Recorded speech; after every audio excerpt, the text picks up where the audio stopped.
প্রিয় দর্শক, the great ওয়াল শোতে স্বাগত জানাচ্ছি। পুরো অনুষ্ঠানে আপনাদের সঙ্গে আছি আমি রওজায়ে জাবিদা ঐশী। নাচ, গান, নাটক, চলচ্চিত্র থেকে শুরু করে হালের ফ্যাশন জগৎ, নানামাত্রিক আয়োজন নিয়ে সাজানো হয়েছে আমাদের এই অনুষ্ঠান। চীনের প্রাকৃতিক সৌন্দর্য, সাংস্কৃতিক ঐতিহ্য, উন্নত সমৃদ্ধ এবং বৈচিত্র্যময় জীবনধারার গল্প আপনাদের সামনে তুলে ধরব। অনুষ্ঠানটি উপভোগ করতে আমাদের সঙ্গেই থাকুন।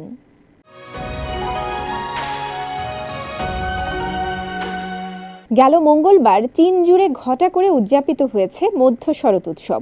মিড অটম ফেস্টিভ্যাল চীনের অন্যতম প্রধান সামাজিক উৎসব। এটি লোকজ সংস্কৃতির একটি বড় অংশ। এই উৎসব উপলক্ষে গোটা চীনে উৎসবের আমেজ বিরাজ করছে। 3 দিনের ছুটিতে পরিবার ও বন্ধু বান্ধবদের সঙ্গে সময় কাটানোর পাশাপাশি অনেকে অবকাশ যাপনের জন্য ভিড় করছেন পর্যটন কেন্দ্রিক বিভিন্ন দর্শনীয় স্থানে। সারা দেশের উৎসব উদযাপন নিয়ে থাকছে রিপোর্ট।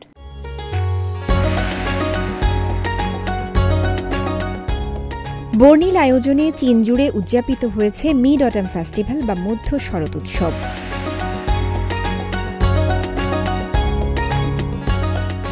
দেশব্যাপী শৈল্পিক পরিবেশনা, স্থানীয় খাবার তৈরি এবং সাংস্কৃতিক পর্যটন ইভেন্ট সহ লোক সাংস্কৃতিক কর্মকাণ্ডের আয়োজন করায় চীন প্রাণবন্ত উদযাপনে মুখরিত হয়ে ওঠে।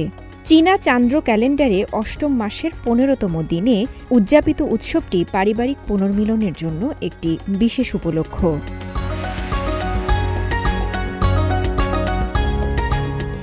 উত্তর চীনের শানসি প্রদেশের রাজধানী থাইইউয়ানে চীনছি মিউজিয়ামে ছুটির দিনে দর্শনার্থীদের সংখ্যা বেড়েছে, যা সাংস্কৃতিক পরিবেশনা ও সঙ্গীত অনুষ্ঠানের মতো কার্যক্রমের মাধ্যমে ঐতিহ্যবাহী চীনা সংস্কৃতির এক বিশেষ অভিজ্ঞতা দেয়। সহস্রাব্দ প্রাচীন মন্দির চিনসি, যেখানে সোং, ইউয়ান, মিং এবং ছিং রাজবংশের সময়ের শতাধিক ভাস্কর্য এবং ৩০টি প্রাচীন গাছ আছে।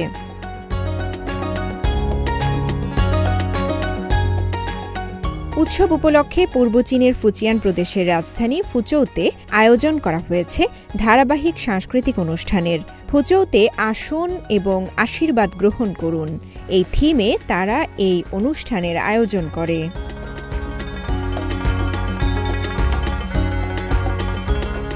চুলের পিনগুলোর জটিল কারুকার্য প্রদর্শন করে, যা ভাগ্য এবং সাংস্কৃতিক ঐতিহ্যের প্রতীক। এই ঐতিহ্যবাহী শিল্প ফর্ম ফুচৌয়ের অবৈষয়িক সাংস্কৃতিক ঐতিহ্যেরই অংশ। আমার পরা 3টি হেয়ারপিনের এই সেটটির ওজন ৩৩০ গ্রাম এবং এটি 2টি উপাদান নিয়ে গঠিত। প্রথমত, এতে ঐতিহ্যগত নিদর্শন রয়েছে এবং দ্বিতীয়ত এটি কাঁচি, খুর এবং রান্নাঘরের ছুরির নকশাকে অন্তর্ভুক্ত করে, যা ঐতিহ্য এবং উদ্ভাবনের একটি অনন্য মিশ্রণ তৈরি করে।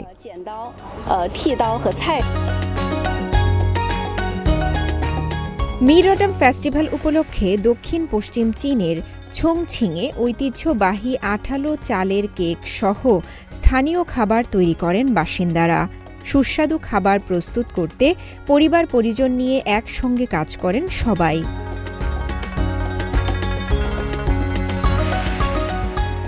শানসি প্রদেশের তাথং শহরের ইয়োনকং গ্রোটোস সিনিক এরিয়া মধ্য শরৎ উৎসবের ছুটিতে পর্যটকদের জন্য একটি জনপ্রিয় গন্তব্য হয়ে উঠেছে। উৎসবকালীন সময়ে দর্শকদের বিভিন্ন চাহিদা মিটমাট করার জন্য সাইটটি তার পরিষেবা এবং কার্যক্রম উন্নত করেছে।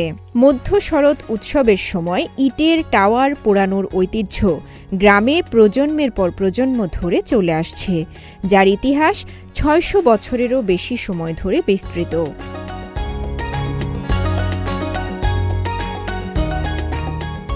এদিকে মধ্য শরৎ উৎসব উদযাপনের জন্য চারকোল স্পার্কস নাচ চীনের একটি অবৈষয়িক সাংস্কৃতিক ঐতিহ্য। পূর্ব চীনের আনহুই প্রদেশের একটি মনোরম স্থানে দর্শনার্থীদের জন্য একটি অসাধারণ দৃশ্য তৈরি করে। কাঠ, কয়লা, স্ফুলিঙ্গের নৃত্য পরিবেশন আকাশকে আলোকিত করে। কাঠকয়লা স্পার্কস নাচ মধ্য চীনের হুনান প্রদেশ থেকে উদ্ভূত একটি ঐতিহ্যবাহী লোকনৃত্য।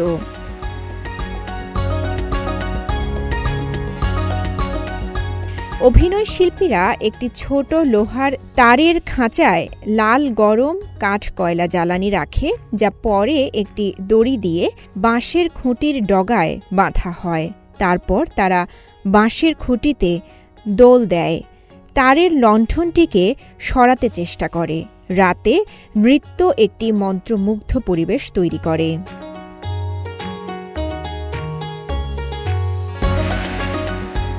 এই বছরের মধ্য শরৎ উৎসবের ছুটির সময় ছিউয়ানশান নৈসর্গিক স্পটটি অবশ্যই সাংস্কৃতিক ঐতিহ্যের পারফরম্যান্সের উপর ফোকাস করে একটি নিমগ্ন পর্যটন অভিজ্ঞতা তৈরি করেছে, যার লক্ষ্য প্রথমবারের মতো আসা দর্শনার্থীদের আকৃষ্ট করা।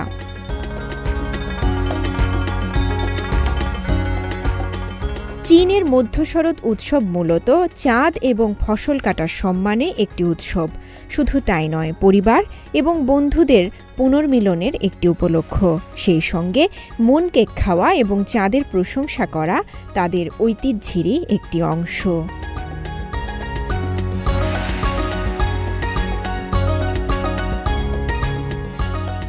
রাউজে জাবিদ Oishi, CMG Bangla.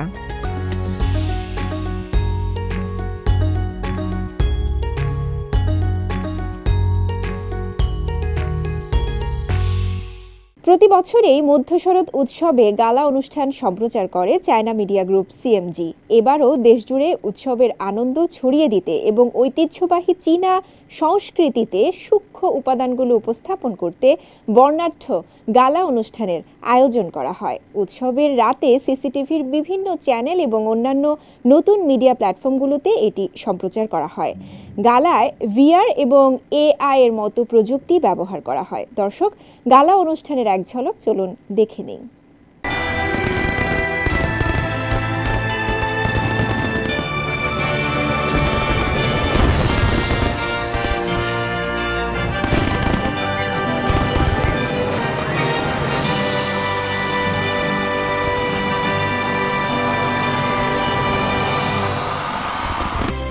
China media গ্রুপের বহুল প্রত্যাশিত মিড অটাম ফেস্টিভ্যাল গালা গেল মঙ্গলবার বেইজিং সময় রাত ৮টায় সম্প্রচারিত হয়েছে।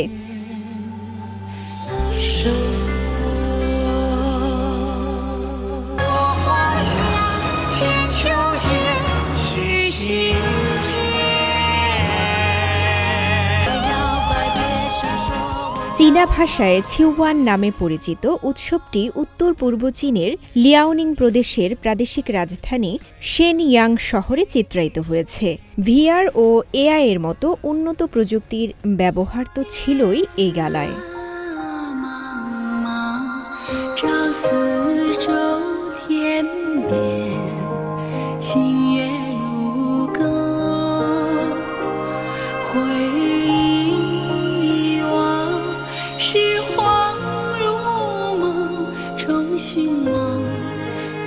সাংস্কৃতিক ঐতিহ্যের পাশাপাশি বাণিজ্যিক গুরুত্বেও সমৃদ্ধ এই শহর। এর রয়েছে ২৩০০ বছরের ইতিহাস, ৩টি বিশ্ব ঐতিহ্যবাহী স্থান এবং ১৫০০-এর বেশি ঐতিহাসিক স্থাপনা।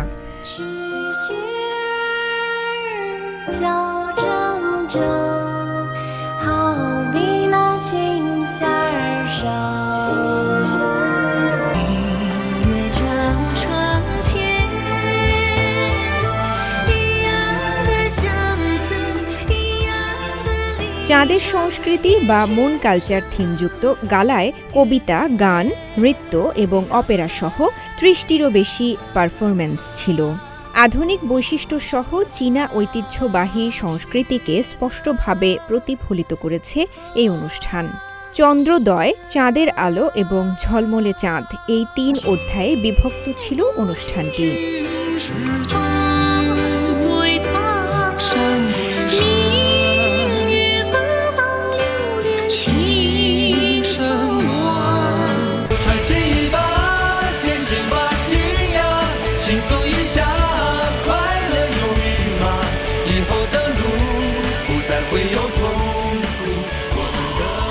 মুন রাইজ অংশটিতে সোং রাজবংশের নারী কবি লি ছিংচাওয়ের একটি কবিতা অবলম্বনে লেখা একটি গান দিয়ে শুরু হয়। এই বিভাগে সমসাময়িক শৈলীর সঙ্গে ঐতিহ্যবাহী চীনা সঙ্গীতের মিশ্রণ, পরিবার, দেশপ্রেম ও নস্টালজিয়ায় জোর দেওয়া হয়। এ সময় জনপ্রিয় কাজাখ গায়ক দিমাশ কুদাইবার্গেনের পরিবেশনাও ছিল। দ্বিতীয় বিভাগে মুনলাইট ঐতিহ্যবাহী চীনা সংস্কৃতি এবং শেনইয়াংয়ের স্থানীয় আকর্ষণকে তুলে ধরেছে, যার মধ্যে ছিল শ্যাডো পাপেট্রি ও কমেডি।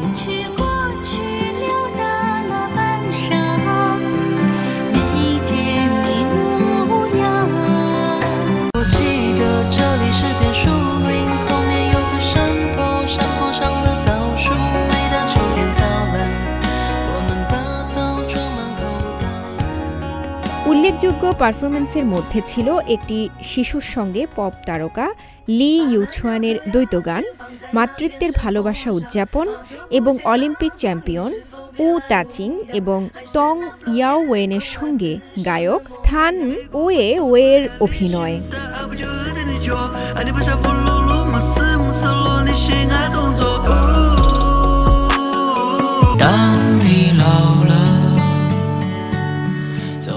শেষ পর্ব মুন ব্রাইট পুনর্মিলন থিমযুক্ত আখ্যান এবং ক্লাসিক গান। এর মধ্যে ছিল বিখ্যাত কবি লি পাইয়ের তং রাজবংশের ছিংফিং তিয়াও এর একটি বাদ্যযন্ত্র রূপান্তর, যা প্রাচীন চীনা সৌন্দর্যের সারমর্মকে ধারণ করে।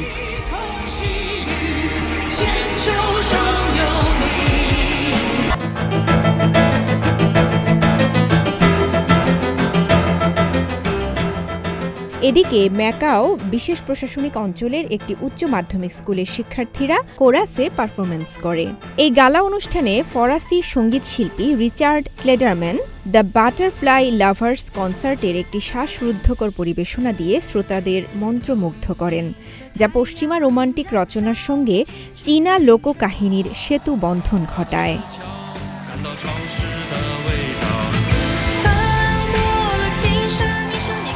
রওজায়ে জাবিদা ঐশী, সিএমজি বাংলা।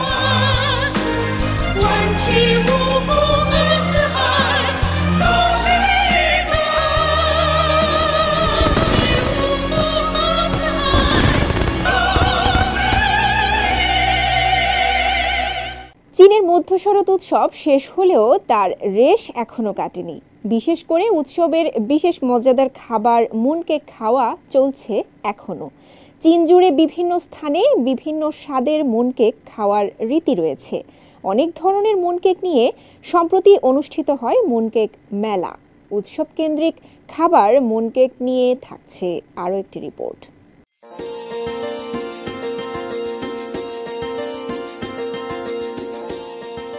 মুনকেক, চীনা ভাষায় এর নাম ইউয়েবিং। মধ্য শরৎ উৎসব মুনকেক ছাড়া অসম্পূর্ণ। চীন দেশের মানুষ মধ্য শরৎ উৎসবের আগে এবং পরে পুরো মাস জুড়েই মুনকেক খেতে ভালোবাসে।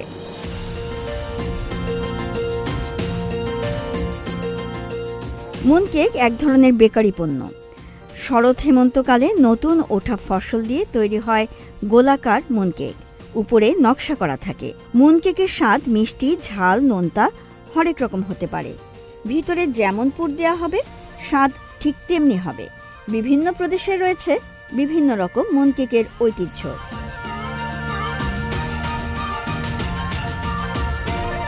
সিচুয়ান প্রদেশের ছেংটু সিটিতে সম্প্রতি অনুষ্ঠিত হয়েছে মুনকেক ফেস্টিভ্যাল বা মুনকেকের মেলা। চীনের 10টি প্রদেশ ও অঞ্চলের 200-র বেশি কোম্পানি এই ফেস্টিভ্যালে অংশ নেয়। মুনকেক প্রস্তুতকারক কোম্পানিগুলো মেলায় নতুন নতুন স্বাদের এবং ঝলমলে প্যাকেজে মুনকেক নিয়ে এসেছে।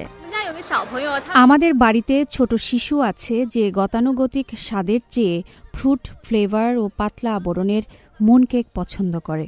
আমি কিছু টাটকা বেক করা মুনকেকও কিনেছি। মধ্য শরৎ উৎসবে পারিবারিক পুনর্মিলনের সময় পরিবারের সদস্যরা এই মুনকেক খেতে পছন্দ করেন। মধ্য শরৎ উৎসবে চাঁদের সৌন্দর্য অবলোকনের রীতি রয়েছে। পূর্ণিমার চাঁদের মতো মুনকেকের আকার গোল, তাই তো এর নাম ইউয়েবিং বা চাঁদের কেক। অনেকে ঘরে তৈরি করেন, আবার অনেকেই বিভিন্ন বেকারি, সুপার শপ বা নামকরা কোম্পানির আউটলেট থেকে কিনে নেন। চমৎকার প্যাকেট করা বাক্সে পাওয়া যায় এসব মুনকেক। উৎসবের সময় আত্মীয় বন্ধুদের উপহার দেওয়া হয় বাক্স ভর্তি মুন কেক। আমি কিছুদিন আগে প্রথম এই মেলায় আসি। দেখলাম অনেক ক্রেতা লম্বা লাইনে দাঁড়িয়ে মুন কেক কিনছেন। ভাবলাম দেখি কেমন, কিনে নিয়ে গেলাম। বাড়িতে পরিবারের সদস্য ও আমার নিজের কাছে স্বাদটা বেশ ভালো লাগলো। স্বাদ ভালো লাগায় আবার মুন কেক কিনে নিয়ে যাচ্ছেন তিনি। এমন ক্রেতা আরও অনেক আছেন। মুন কেকের ভিতর পুর হিসাবে পদ্ম ফুলের বীজ, ডিমের কুসুম, সবজি, মাংস সবই দেয়া হতে পারে। উত্তর চীনে মিষ্টি স্বাদের আর দক্ষিণ চীনে নোনতা স্বাদের মুন কেক বেশি জনপ্রিয়। হালাল মুন কেকও রয়েছে। বিভিন্ন রকম ফ্লেভারে তৈরি হয় এগুলো। সুয়েন ওই সিটির একটি প্রতিষ্ঠান। তারা মুন কেকের ভিতর মাংসের পুর দিয়েছে, টাটকা টাটকা বানিয়ে দিচ্ছে। এই দোকানের সামনে ক্রেতাদের লম্বা লাইন। এই মুন কেকের পুর তৈরি করা হয়েছে সিক্রেট রেসিপিতে। ইউনান প্রদেশের সুয়ানউই কোম্পানির মাংস ব্যবহার করা হয়েছে। এটা সেরা মানের। গত কয়েকদিনে বিক্রি 3 গুণ বেড়েছে। 6 লাখ ইউয়ান ছাড়িয়েছে। প্রতিদিন মানুষ 2-3 ঘন্টা লাইনে দাঁড়িয়ে আমাদের টাটকা মুন কেক কিনছেন।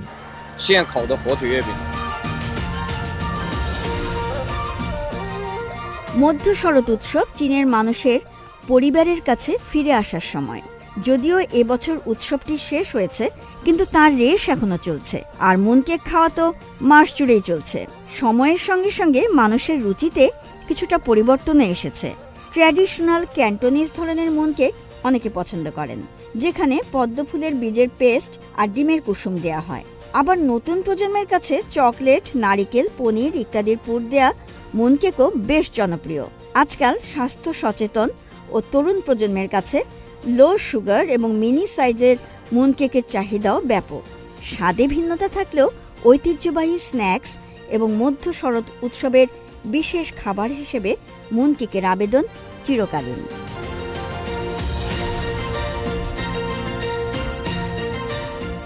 শান্তা মারিয়া, সিএমজি বাংলা। বিশ্ব বক্স অফিস কাঁপিয়ে দেয়া সিনেমা ক্রিয়েশন অব দ্য গডস সিরিজের দ্বিতীয় sequel creation of the gods 2 kingdom of storms এটি মুক্তি পেয়েছে চলতি বছর চীনা বসন্ত উৎসবে। মুক্তির পর এটিও দারুণ দর্শকপ্রিয়তা লাভ করে। প্রাচীন চীনা পৌরাণিকের উপর ভিত্তি করে নির্মিত এই ট্রিলজি নিয়ে চায়না মিডিয়া গ্রুপের সঙ্গে কথা বলেছেন সিনেমাটির পরিচালক ওয়েরসান।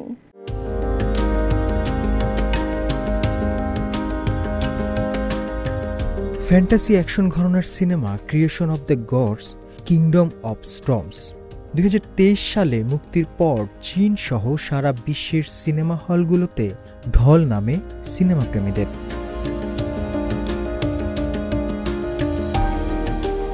বিপুল দর্শক চাহিদা মেটাতে চলতি বছরের বসন্ত উৎসবে মুক্তি দেয়া হয় এই ট্রিলজির দ্বিতীয় সিকুয়াল।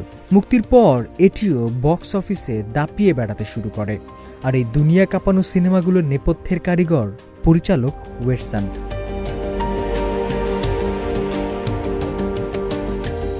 সিএমজিকে সাফল্যের গল্প শেয়ার করতে গিয়ে তিনি বলেন, নির্মাণের শুরুতেই তার লক্ষ্য ছিল প্রাচীন চীনা পৌরাণিক কাহিনী এবং কিংবদন্তির মহাকাব্যকে বিশ্ব দরবারে তুলে ধরা। কিন্তু তিনি ভাবতেই পারেননি তার সিনেমা এতটা হিট হবে।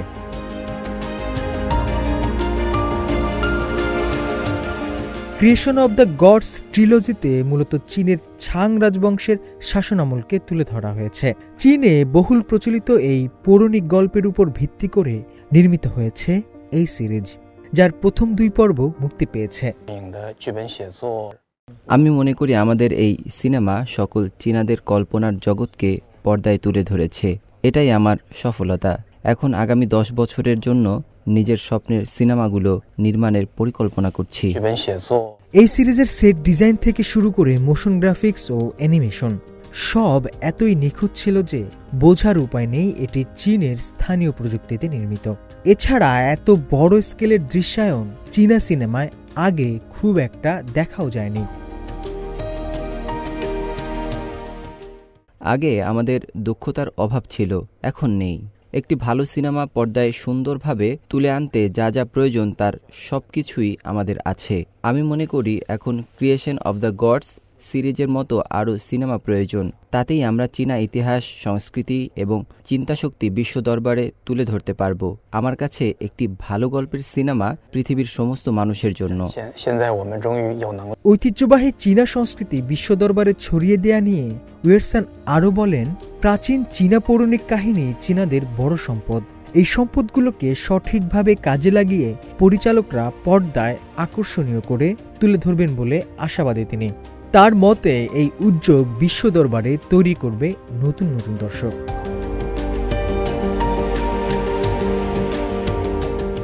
Creation of the gods 2 kingdom of storms এখনো পর্যন্ত বক্স অফিসে আয় করেছে $40 কোটি এবং প্রায় 6 কোটি 10 লাখ দর্শক উপভোগ করেছে এই সিনেমাটি। মুসলিম মোবারক সৌরভ, সিএমজি বাংলা।